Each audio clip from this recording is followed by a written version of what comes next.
Sveiki visi. Taigi startuoja naujas projektas Europos vertikalė bekelė. Nuo Atėnų iki Nordkepo, Europos šiauriausio taško Norvegijoje, orientuojantis į nepagrindinius kelius, maksimaliai vengiant asfalto per 13 šalių ir 8 etapus.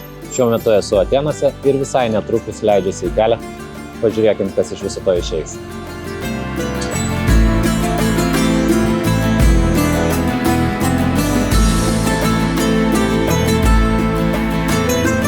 Graikija.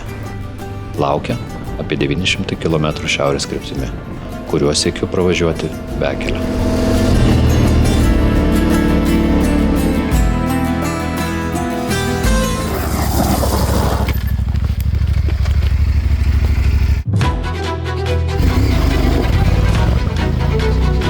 Projekte Europos vertikalė bekelė kiekviename iš 8 etapų kviečiu prisijungti po vieną bendramintį keliauti drauge. Graikijos etapui prisijungė Jurgis. Kaip tik su juo dabar ir sukame pirmosius kilometrus kalnuose. Oras ne visai toks, kokį tikėčiausi įprastai saulėtoje Graikijoje.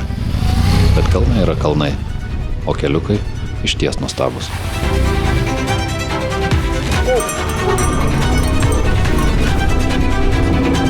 Kalnų kaimeliai vis dar tušti. Turizmo sezonas neprasidėjęs.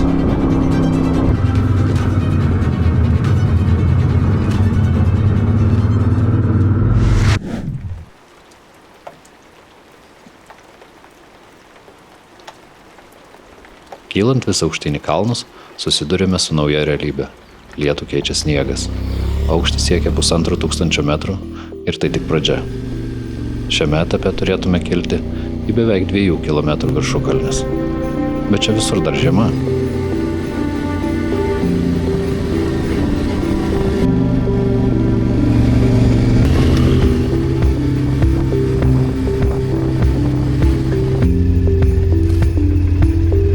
Gerai, kad yra iš ko rinktis.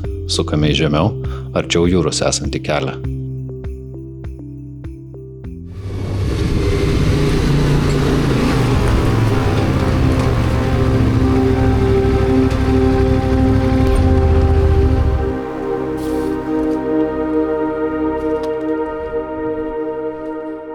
Nu, Jurgi, kas čia? Problem. Užvirto akmeniukai. Nuošliaužą turim. Reikia kažkaip įveikti. Strateguojam, kaip čia įveiksim. Nu, prisilaikant, nuvažiuosim. Skubėti nėra kur. Mes nusileisti greit galim, bet paskui kaip iš ten išvažiuoti reikia. Jokios didelės dramos, tiesiog atsargumas.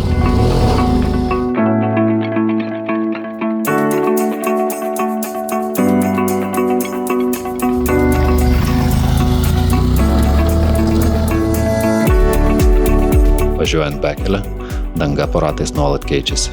Budrume išlikti privalu. O dar kiek snauduruojanti gamta tyliai primena. Viskas praeina ir tikrai šioje kelionėje bus dar visko. Kalnas nemažas, iššūkiai laukia. Reikia atsidurti kitoje pusėje. Nežinau, ar čia jaučiasi mastelis, galimai bus ką veiks.